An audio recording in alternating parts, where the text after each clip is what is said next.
Yan ko lang ang bilhin. Tsaka complete, adapter kasi may complete para yun. Adapter na lang. Tsaka elbow. Bago ka mag-adapter, bago ka mag-adapter, yun mo muna. Dalawang complaint niya. Apat. Apat to. Apat na complaint niya kailangan mo dyan. Hindi yung may free. Ha? Yung sa pay, Oo. apat yun. Oo nga. Hindi, tuloy na rin, di ba? Ito pa yan. Hindi ka sabihin ko ito sa ano.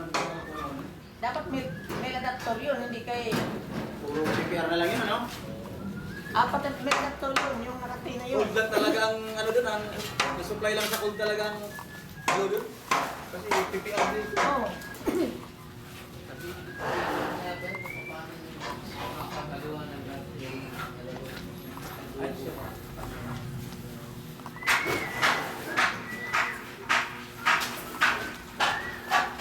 Mo ngayon sa araw ka.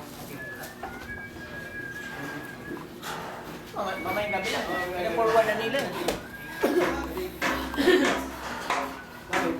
Forward ka lang. Papaliwanag ko talaga yung dalawang ano rin, spout. Pa-video daw muna No, i-video ang papaliwanag ko ron. Sige po. No? Sige, Video sige. mo ako. Saan ba yun? Dito. Sige. Sobra na po sa complaint niya. May adapter yun. Naka-record naman to eh. Sabihin ko sa kanya, Brad, Ayan, sige. Sige. shower room, meron tayong upuan dito, ano? Ngayon yung nabiling shower head, valve, meron siya ritong spout. Saan dadali natin to? Sa kabila meron, ito okay lang to, meron ito. May upuan tayo, paano yung spout niya, yung pinaka gripo rito na kabit. Ano to, ipapatay na natin sa sara o pwede patakbuhin dito. Okay. Ah. Sige pa. Yan, kasi doon naman, pwede patakbuhin na lang sa gilid. Kaya lang, dalawa na yung gripo niya. Magdadalawa yung gripo niya ron. Pwede patay na lang natin. Pwede, i-off na lang yung isa ron, hindi na magagamit. Pwede, patakbuhin dito. Isa pa rin CR. Ni Duro. Kaso walang huling ni Duro na, no?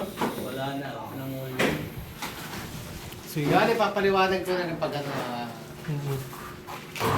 usap na lang, mag-usap na lang, Brad, usap na lang tayo about, ano, regarding dito sa shower, ano, shower valve, tsaka yung pinaka spout niya.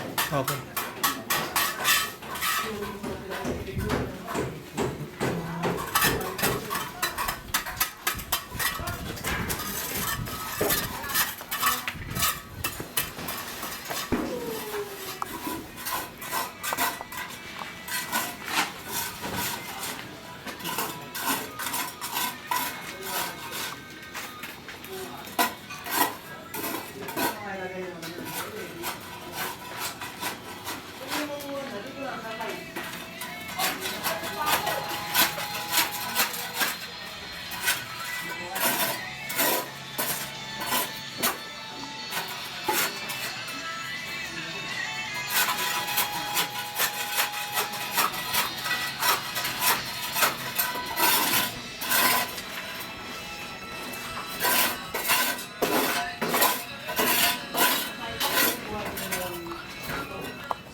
Ada na lang natin yun.